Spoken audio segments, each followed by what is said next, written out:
Vinay, you have an interesting perspective on the aerospace industry. You sit at an interesting vantage point. Maybe that's a better way of putting it in the aerospace industry. You work for a company called Vista. And why don't you tell us a little bit about them? Because they're not a household name, but I bet more people have interactions than they know with your company directly or indirectly. So why don't you give us a little bit of background on where you ended up in your career so far? Absolutely. Thank you. First of all, thank you so much, Ruben, for having me on this show. Such a delight to speak with you. About Vista, it's a number one private on-demand private aviation firm. We have about 350 aircraft of our own, which is globally distributed, and about 2,000 aircraft from our partner fleet, which makes us one of the largest on-demand private aviation firm globally. I am currently the chief product officer at this company. So I lead the product and data science group, and my team is singularly focused on leveraging technology to disrupt private aviation and building the future of air mobility. So give me some perspective on that, if you know. Maybe you have some facts and statistics. The size of your fleet, how does that compare to a Southwest Airlines or United Airlines? Do you have any rankings on number of planes or whatnot? How does that compare? So we typically do not compare ourselves with commercial aviation because it's a totally different category. The right comparison will be with the private aviation companies, and the next big player in this space would be NetJets, which is Warren Buffett's or Berkshire Hathaway's player. And we are second to that, but our business model is completely different. So NetJet works on fractional ownership, while we work on like basically on demand and membership or client. I love it. So there is nothing that goes onto your balance sheet. You just fly based on your needs. And now we connect about 50,000 airports globally. So the way it is different from, and we'll talk about in much more detail, the kind of challenges that come with it. But if you think about commercial aviation typically, like any American Airlines or Delta, it connects point A to point B to point A, right? So basically this is a shuttle that goes from point A to point B. That's right. On the other hand, for private aviation, you are connecting about 50,000 airports at any point in time. So our clients can fly any point at any time on the clock, right? And connecting 50,000 airports globally requires, like, mathematically, it's a large network that you have to support. Absolutely, yes. And with that comes like exponential challenges that only can be solved by advanced technology. And that is what my team and I am here to solve. And this is what I'm most excited about. I love that, and thank you for giving us more context, because I wanted to tee up the complexities that you're dealing with, and there's so many different moving parts to your job and how to manage it and how to lead innovation in this type of environment. But let's start with how you became chief product officer. You had a very successful career. You worked yourself up from director to VP, several companies, excellent academic education. But I bet that's still a big jump, though. I mean, it's a big jump to go from a director VP to a chief product officer. Is there really training for that role, or do you just have to and figure it out as you go along? So this was in early 2020s when I joined this company. So you remember, like, we were going through COVID, and there were many challenges associated with the industry and the world at large, right? So the biggest challenge that we had in front of us was moving away from human way of managing pricing to a completely programmatic way of doing so, right? And we were talking about the scale, right? So we have 350 aircraft of our own, 2,000 aircraft from our partner fleet, which are safety vetted by Vista standards. And the scale opens doors to many technology challenges. So just to share some context, as we were talking a few moments ago, today a Vista client can request a flight with an origin destination pair from any of the 50,000 airports on the globe by just reaching out for their mobile device. This introduces a design thinking and technical complexity that is unthinkable in commercial aviation, Ruben. Right. And solving this exponentially complex problem optimally requires a deep understanding of mathematical modeling, machine learning, and user-centric design. And to your question, my education and experience, I worked at Apple, which is completely design-centric company, many other digital marketplaces before this. This equipped me to leverage technology to drive digital disruptions with a heavy focus on elevating user experience.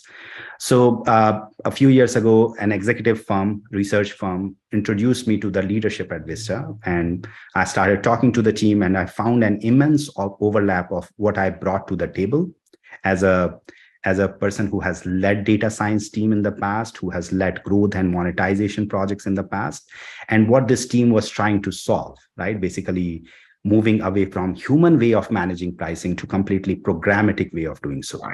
Right. So, and as one of the leaders and my mentor at Vista said, it's a builder's paradise. So when I started talking to the team, I felt fully excited about that. But I was also blessed to have a really strong team of product, technology, data scientists, analysts who helped me basically bringing this vision to reality. And we are constantly challenging the status quo. We believe that we are helping push the technology envelope for the entire private aviation, right? So that led to me transitioning and taking additional responsibility of chief product officer. So those are the things that you were ready for. What were you not ready for? You know, coming in as chief product officer, what were some areas that stretched you and you had to grow? And you're like, oh boy, okay, this is a different way. Yeah. So one of the things that I believe most of us were not ready or are not ready at some point in time is leading a globally diverse or dispersed team, right? My team is distributed across, I believe, 12 countries, various time zones with various cultures, diversity, languages, and whatnot, right? And motivating them and tying them towards a common vision, getting them motivated through all these Zoom calls. As you can imagine, how much Zoom fatigue and everything that sets in. Yeah. Motivating them to go for this audacious mission that we are setting for this industry is, I believe, was the most interesting and challenging part. So when I joined this company, we had about 20 people in my team, which is still a pretty large team, but we grew that team from 20 to about 100 now. And they are distributed across Russia, Ukraine, India, Brazil, various parts of Europe, and various parts of the US as well. And I believe by interacting with such a diverse group, sharing ideas, I have become much stronger and have evolved as a leader, which otherwise was just not possible. How do you maintain personal influence or relationship with that many people, that many different time zones? Right. I mean, how do you manage the soft side of leadership in this type of environment? And I believe in the saying which says that it is not intentions that scale, but mechanisms do. So my way of managing such a large team is through mechanisms. And I believe I've been fortunate to have hired very strong product leaders and analytics and data science leaders in my organization who help me not only connect me with the team, but also able to lead the day-to-day and strategic vision right on the ground. So some of the mechanisms that I utilize, Ruben, is skip level meetings, ad hoc one-on-one meetings, doing many happy hours to connect with the team, at the larger team, the globally diverse team. And one of the interesting challenges with happy hours, like when we organize some happy hours, it is coffee time for some and lunch time for the other and evening time for the other, right? So we try to be as inclusive as possible and organize happy hours at different times so that different team members can come together, interact with each other. And I believe that has been the single biggest USP of this company, which is how you can collect various diverse ideas together, how you can create an environment where people can feel inclusive and people can feel that they can voice their thoughts and be heard, and also feel motivated about leading towards that vision that the chairman has set for this company. You know, sometimes courageous decisions are like a big decision, a massive decision is a courageous decision, Vinay, but sometimes it sounds like you're making a series of courageous decisions each and every day. I mean, it sounds like you're just living in the midst right now of a courageous decision with regards to the pricing model, with regards to complexity. It sounds like you also have to adopt a very flexible leadership style as part of your courageous leadership because things change all the time and it's such a massive amount of moving pieces that you have to be adaptable. Is that true? Am I reading the situation correctly? Absolutely. As they say, right, in a startup, I think the company changes every quarter, every 6 months, right? Yeah. And the company that I joined 2 years ago is not the company anymore, right? Yeah. We were at 80 aircraft. We were pretty large at that point in time as well, but the managing 350 aircraft network is exponentially complex problem. Right. And with that comes a lot of challenges, right? In recent past, the company has acquired multiple other companies as well. So I was leading, me and my team was leading the integration, technical integration of many of these companies like Air Hamburg in Germany, JetEdge, and many others. And you always have to be nimble. You always have to be ready to learn from other leaders who are joining the team as well. And I was talking about inclusive culture, and that is probably the DNA of this company, which is as we are expanding across the globe, serving various clients across various time zones, how you can be more inclusive about the internal team as well as making sure that we, at the end of the day, the common mission is how we can best serve our clients, our customers. And that is what motivates us and keeps us And together. that's what motivates you. Yeah, absolutely. And it's a fast-paced environment too, I'd imagine. It's a fairly fast-paced environment as well. It's a fast-paced environment in general. Like Ruben, aviation industry has not been touched with technology as much. Right. Yeah. If you think about machine learning, especially, in fact, it is quite surprising that the first industry that started using machine learning was aviation. Right. Yeah. Most of these commercial aviation were using machine learning to do dynamic pricing engine, to do network optimization. But when it comes to private aviation, there weren't many companies at this scale. Yes. In fact, there are very few players at this scale. And if you don't have scale, data is not very helpful. Right. And at Vista, like when you grow to that extent where you have 350 aircraft of your own, like 2,000 aircraft from your partner fleet, you have to start thinking about what are the advanced technology that you can utilize in order to support such a large network. And that's where machine learning, data science, and all these things come into factor, right? So not only you'll have to constantly challenge yourself and also reach out to other folks in the industry, outside the industry, and see what you can leverage from the collective experience. Right. So that you can, at the end of the day, create technologies that can benefit your customers. No, I get that. And you're servicing thousands of customers, sounds like, at least certainly annually, if not every single day. I mean, 50,000 different airports. I could be in Stockholm, Sweden, and book a flight to Reno, Nevada. I mean, it's just completely on schedule. I love this. Tell us a little bit about this side of the private aviation. Obviously, it's growing. So does that mean that your clientele are leaving commercial aviation behind? Or are they doing a hybrid? Who's attracted to your model? Who uses your model? So there are various client types who are attracted towards this model. The first one is category of ultra high net worth individuals who do not want to buy their own aircraft, who do not want to do this fractional ownership as well, because you are tied to the aircraft basically. Instead of that, you want to go asset light. So this is a very good model for them. They can basically purchase number of hours and fly the number of hours that they want to fly. So that's one clientele.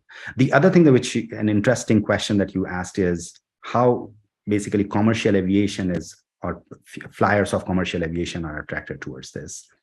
When COVID happened, a lot of commercial aviation started canceling their flights left, right, and center, right? And there were points in time when you just cannot fly, even if it is an urgent business meetings. There were many clients who were little flexible on economics, but more, they had higher needs or to travel from point A to point B. They started switching from commercial aviation to private aviation. Yeah. And like I come from a small village in India, right? Long time ago, if you had told me somebody takes a taxi to go from point A to point B, I would say that that's a very small fraction of people. But today, even like in my village, school students or college students take taxi to go from point A to point B. Okay. So what has essentially happened is called Uberization of the world. Yeah. And with COVID, I think this Uberization has happened a little bit in a more accelerated fashion from commercial aviation to private aviation. And this is such a sticky experience. Once you fly commercial aviation, you'll realize that the biggest value proposition is the time that you save by not standing in the queues, going through the security checks, you can arrive 5 minutes before the departure and just straight away walk into the plane and be there at your point of meeting in 2 hours, 3 hours, depending upon how far you're going. And that, I believe, is the strong value proposition that people are slowly realizing. And that is what bringing newer and newer clients to this.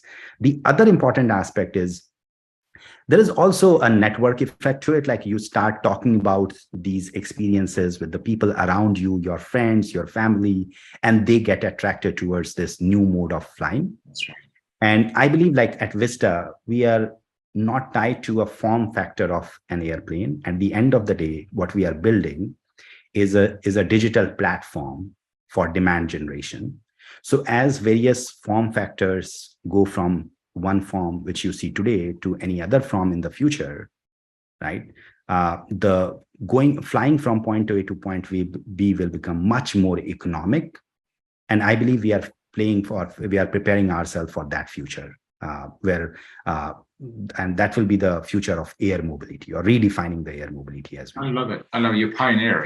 I love it. You're like a pioneer in the space right now. And I love that how quickly you're moving and how you get to build this global team and test things. I also love that you can go and shop at different stores, so to speak, to see what's out there and how you can incorporate it. I love that kind of cross-functional mindset, super powerful. Last but not least, Vinay, why don't you recap for us or give us, what are some of the leadership lessons you learned in the last couple of years that maybe others can learn from right now as they're, for 2023 in their leadership style? Yeah, the three leadership lessons that I have learned through my experiences. The first one is getting out of your comfort zone. Yeah. Early on in my career, one thing that I started doing is reaching out to my managers or my leadership whenever I felt that I'm not challenged enough. Okay. And quite surprisingly, that has led to me getting promoted from one position to the other, right? Yeah. Even when I came to this company, I was leading the product and data science group, initially, pricing and data science group. I automated some of these functionalities, and I reached out to my leadership and said that, hey, I'm ready for the next role or next challenge. And that led to the next transition in my career. The second thing is leaders naturally have to be very good at the ability to tie things together and be able to see through ambiguity. Yes. And very early on, through my discipline, you can say in mathematics, I studied abstract algebra, and I see everything through mathematical lens. And I believe I could tie things together from how to go from point A to point B, basically navigating through various complexities. And that has helped me a lot, right? So you were talking about vantage point. When I joined this company, I was looking at everything from pricing and data science lens. But suddenly I started realizing that all these client communication, flight operations, data science, everything come together. It's a flywheel effect, even is essentially, right? And the ability to tie all these things together is what can take somebody from one point in the career to the next. The third thing is, as you are doing these digital transformations, as you are taking the company through a journey, right, from one stage in the point to the other stage, I would say always keep the human angle in mind, right? One of the things that I learned, Ruben, through my experience is when we say artificial intelligence, we somehow pitch humans against machines. Yeah. And through my the course that I teach at UC Berkeley, which is AI ML, or my experiences working with other executives in my course, I realized that how framing plays an important role in leadership. Yeah. And what I started doing was changing the tone from artificial intelligence instead of pitching it to something called augmented intelligence. Right. I think that's very smart. Which basically combines the human and machine intelligence together. That's right. And that helps create an environment where you can bring the whole company together on this journey. Yes. I believe that has been instrumental in me being able to take the manual way of doing pricing to a machine learning scaled way of doing pricing in an instantaneous way so that we can serve our clients in the best possible way. That was going to be my last question, but I have one more for you. Yes. Let's talk about intuition. Some guests on the show have called it the invisible data set. Your intuition, you've got all this data. Do you rely on intuition at all based on your experiences and your knowledge? Do you have a gut feel? Do you have an instinct when you look at it? I wish we all had data so that we can all take data decisions based on data, right? Yeah. I say that initially I started saying that I'm a metric driven person. Yeah. But the more I spent time in data science industry, the more I started looking at data, I realized that we have limited data to say the most, right? So I say that I'm data guided. Yes. I'm always keeping intuitions beside me. And the more important thing is that I reach out to other folks in the industry. Like, for example, private aviation, you won't find much data to begin with, right? So you have to rely on the expertise of other folks. Yeah. So, and that's why the concept of augmented intelligence comes into picture, right? And that's why many companies fail when they start looking at each problem through mathematical and just data lens, and instead of leaving that human element aside, right? So when you combine the two is when you can create the maximum value in my opinion.